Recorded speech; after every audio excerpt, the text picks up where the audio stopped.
কাঠের চুলায় রান্না করা হবে ফিরনি। প্রথমে একটা পাত্রে দিয়ে দেওয়া হচ্ছে 5 লিটার পরিমাণে দুধ। দুধটাকে ভালো করে জাল করে নিতে হবে। নাড়াচাড়ার উপরে থাকতে হবে। নাড়াচাড়া না করলে নিচে লেগে যাওয়ার সম্ভাবনা থাকে। দিয়ে দেওয়া হচ্ছে দারুচিনি 3 টুকরো, 2 টুকরো তেজপাতা, 4-5 টুকরো এলাচ। এরপরে আবার নাড়াচাড়া করতে হবে।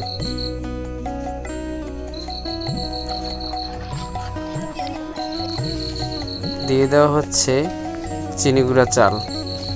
300 গ্রাম পরিমাণ চিনি গুঁড়া চাল নেওয়া হয়েছে। 5 লিটার দুধের জন্য 300 গ্রাম চালই পারফেক্ট।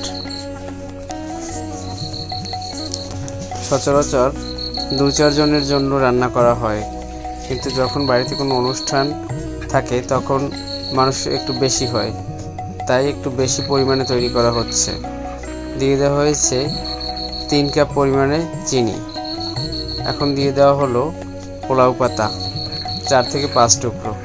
এগুলো দিয়ে নাড়াচাড়া করে নিতে হবে।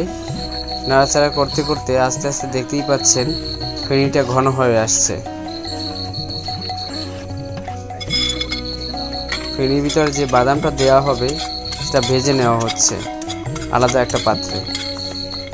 কিশমিশটাকেও ভেজে নেওয়া হচ্ছে। ভেজে নিলে একটা আলাদা ফ্লেভার আসবে। কাজু বাদাম হালকা করে ভেজে নিতে হবে। এই পর্যায়ে চুলার আঁচটাকে একটু কমিয়ে নিতে হবে। চুলার আঁচ কমিয়ে না নিলে ফিরনিটা নিচে লেগে যাওয়ার সম্ভাবনা থাকবে।